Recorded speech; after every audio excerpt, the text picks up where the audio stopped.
That's IT uploaded. Hello everyone, I'm Timothy Go. Thanks for staying in on That's IT tonight. Samsung recently unveiled a new range of tablets under its Ativ line, one of the many manufacturers releasing Windows 8 tablets in the market this year. So how does Samsung intend to differentiate its Ativ tablets versus its competitors? Channel News Asia's Natalie Fury went along to the launch in London to test them out. Life's changed. Why not PC? PC Innovative Samsung Ativ. And among Samsung's most innovative offerings was the Ativ Q, which can be used as a notebook and a tablet thanks to its dual operating system. That's Android, okay? That's an Android operating system, okay? Flick here, hit that button, Windows 8. I can touch here this time, Android, Windows 8. Right. And you notice there is no need to reboot Android. You can seamlessly and easily switch back and forth between the two. The South Korean company sees it as addressing the dilemma consumers have about whether to carry around a tablet or a laptop, which tech experts certainly found impressive. I think the Ativ Q is a really interesting and unique experience. It's offering Windows 8 and Android side by side with instant switching between the two, and that's a really interesting feature. The launch comes weeks after Asus released a tablet which has both operating systems. Others are expected to follow suit. But this was not the only thing that made the Ativ Q stand out. It can be used as a tablet, to type, it floats and also has its own stand. And with an S Pen, you can also write and draw on the screen. Visibility in bright sunlight and a 9-hour battery life were among other attractive features. But for those always on the move, the world's thinnest Windows tablet was unveiled. The Ativ Tab 3, which is a very portable device. It's 8mm thin, it's 550 grams, I think, and it's really, really fantastic device. And it's running the full Windows. It's not Windows RT, it's full Windows. And Samsung also aims to make life easier for its customers. All their products now talk to each other, so whether you get the PC line, the Ativ tablets, whatever you get, everything talks to each other now, so really amazing. But with a number of banks recently cutting their profit forecasts for the company, the pressure is on for Samsung to prove that its Ativ range is more innovative than what is being offered by its competitors. Natalie Fury for That's IT in London. Well, we've all taken pictures with our mobile phones, but is there more to mobile photography? Here's a look at what some are calling iPhoneography. It seems taking iPhone photos is no longer just about simply pointing and shooting with your smartphone. Students are paying over $80 for courses on how to take better shots. And their instructor says she's simply teaching them something she would be doing anyway. I do it all day, all night. My eyes are bloodshot. I look like a vampire. We call it app addicted or app-dicted. So I find that people get very excited about it when I show them what I'm doing, and they want to learn more. Universities in the U.S. are also offering credit classes in mobile photography.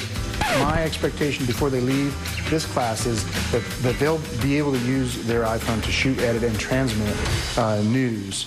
It's not the primary tool we use by any stretch, but you can use it as a secondary recording device. iPhone photographs have already clicked well with major publications like National Geographic. The magazine had a team of climbers shoot and post their pictures on photo app Instagram as they made their 3-month trek up Mount Everest. This is her first cell phone picture with no filters applied. She brings it into Instagram, and this is the second image where she starts to mess around with filters, then the third image, and then this is her final self-portrait on Instagram. The picture editor says that most of the photos, in fact, came out ready for print, and that the magazine will even publish some of those pictures in their upcoming story on Everest.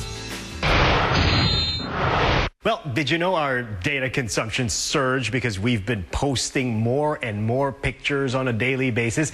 Anyway, time now for the ultimate That's IT showdown. They look the same, they offer the same experience, but are they the same?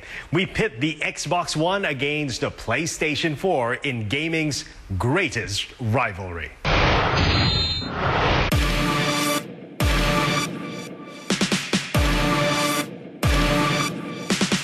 first glance, both the Xbox One and the PlayStation 4 look pretty similar.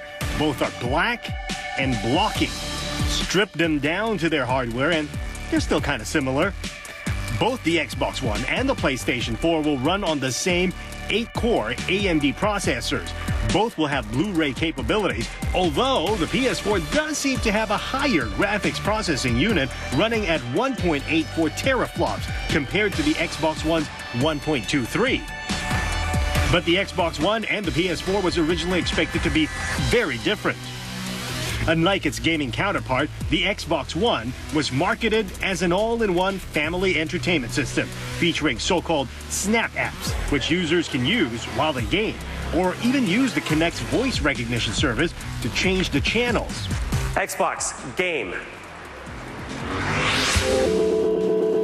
While lacking on these fronts, Sony does have Gaikai, a cloud-based gaming service that will stock game titles from the PS1 to the PS3. Xbox has a similar service too, called the Xbox Live. But unlike Gaikai, Xbox Live is subjected to region locking, which means a game that's available in the United States might not be available for us here in Asia. And speaking of games, Microsoft had earlier said the Xbox One will have use games restriction, an announcement that didn't sit well with many gamers.